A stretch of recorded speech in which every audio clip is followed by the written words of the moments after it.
Time to check out the tiebreak, the blitz game between Aryan Tari and Levon Aronian. The classical game ended in a draw, and we got to see a real firework in the tiebreak because Aryan needed to win, or at least we wanted to win. He played the Scotch game, and Aronian, feeling up for a sharp fight, allowed the most modern and sharp variations here. H4 is a nice move, previously played by, amongst others, Jan Pomniachtchi. Very sharp stuff. Queen e6, g3 to, of course, play bishop h3 and threaten the queen away. Bishop c5. Now first, you could play this immediately, I guess, but c4 first from Aryan, and then focusing on some development. And now chasing the queen away and castling himself. Bishop a6, of course, looking at this pawn, often connected with a subsequent d5 break. Rook e1, protecting this e-pawn. And of course not allowing the d5 break, because now you could just take en passant and the queen is protected on e2. Rook a e8, knight e4, bishop d4. Not the best move probably, because it allows a slightly annoying move, bishop g5, which forces f6, because if queen e5 and queen d1 and knight f6 is suddenly a real nuisance for black. Could get really annoying. Aryan played knight f6 immediately, which is also fine, but now it really turns into a super sharp game. gf, and as we can see, Aronian won a pawn after this operation, but Aryan has the pair of bishops, and especially this bishop on c1 has real potential in this position. I said that Aronian won a pawn, and now he grabs another. Bishop takes c4, b3, bishop d5, perfectly placed bishop. And now a4 from Aryan, which is probably way too slow, because this is just chasing the knight to a better square. Sorry.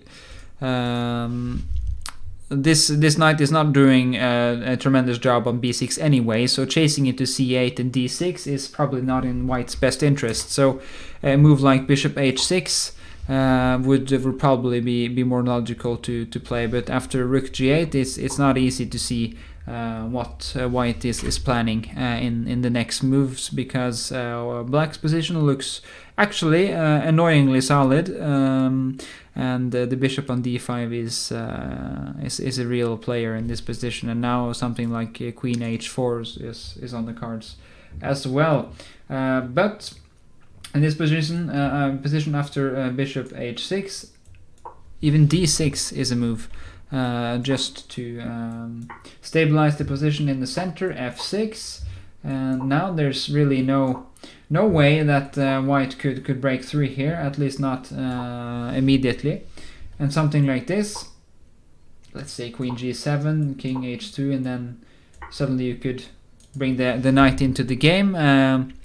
Looks actually quite solid for black. Even though you're an exchange down, you have a pawn, you have two pawns, and you have very nicely placed minor pieces. So this is probably Aronian's plan.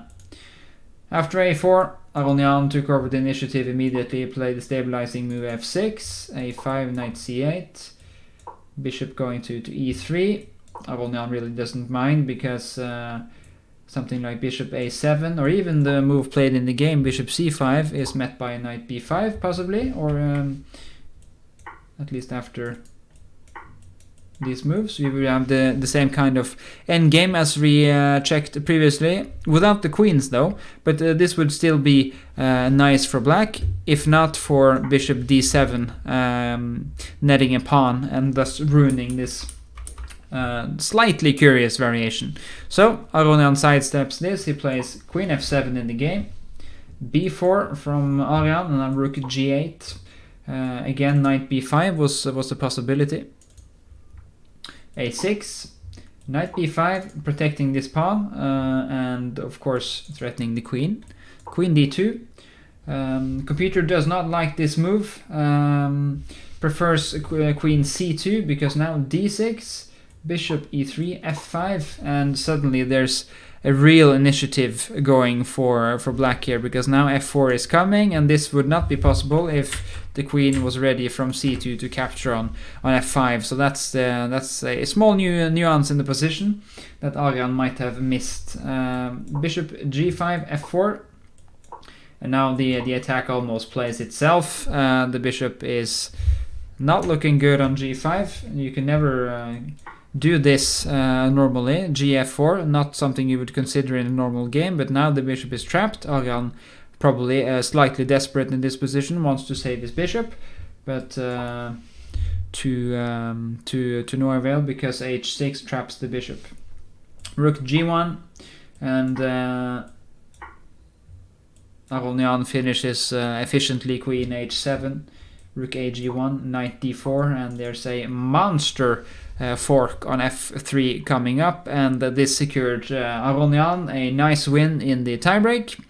And I have to say kudos to Aryan as well for really going for it in the blitz tiebreak against such a good and dynamic player as Aronian. This was a real attempt, and just sad to see that black won this game, I have to say, as an offerspiel player myself. But anyway, nicely done by Aronian.